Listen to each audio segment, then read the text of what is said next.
ప్రభునామమునకు స్తోత్రములు. క్రీస్తునందు ప్రియమైన దేవుని బిడ్డలారా, మరొకసారి మనమంతా ఈ రీతిగా కలుసుకొని ప్రభు సన్నిధులు గడపడానికి మనకిచ్చిన గొప్ప కృపను బట్టి ఆ దేవాది దేవునికి స్తోత్రాలు చెబుతూ ఒక వాక్య భాగాన్ని మనము ధ్యానం చేద్దాం. దావీదు కీర్తన భాగంలో 77వ కీర్తన భాగము 11వ వచనాన్ని చదువుతాను. దేవా, నీ మార్గము పరిశుద్ధమైనది. దేవుని బిడ్డలారా, దేవుని మార్గము పరిశుద్ధమైనది.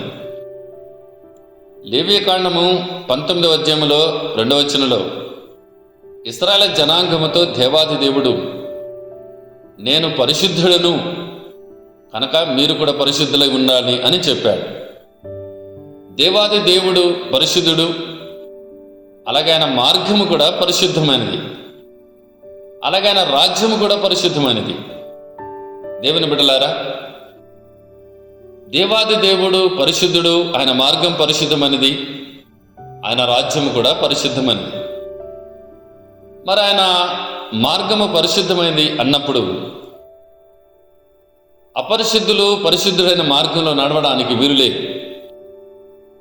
కనుక నీ పాపపు జీవితాన్ని మార్చుకొని పరిశుద్ధుడైనటువంటి దేవుని మార్గంలో నువ్వు నడవగలిగితే పరలోకములో నువ్వు చేరుతావు. పాపములో జీవిస్తూ పాపములు బ్రతుకు పాపం చేస్తూ నేను దేవుని మార్గంలో నడుస్తున్నానని చెప్పటము అబద్ధికుడవు. నువ్వు పరిశుద్ధంగా జీవించినట్లయితే పరిశుద్ధ మార్గాన్ని దేవుడు నీకిస్తాడు. ఆ మార్గములో నడిచినటువంటి వారే పరలోకమును చేరడానికి అర్హులు. పరిశుద్ధత లేకుండా ఎవడు ప్రభును చూడడని దేవుని వాక్యం చెబుతుంది.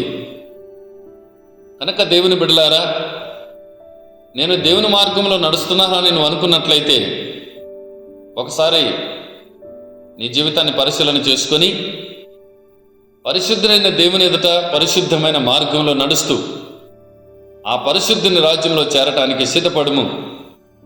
అటు కృప దేవుడు మనకు సహాయం చేయనుగాక. ఆమేన్.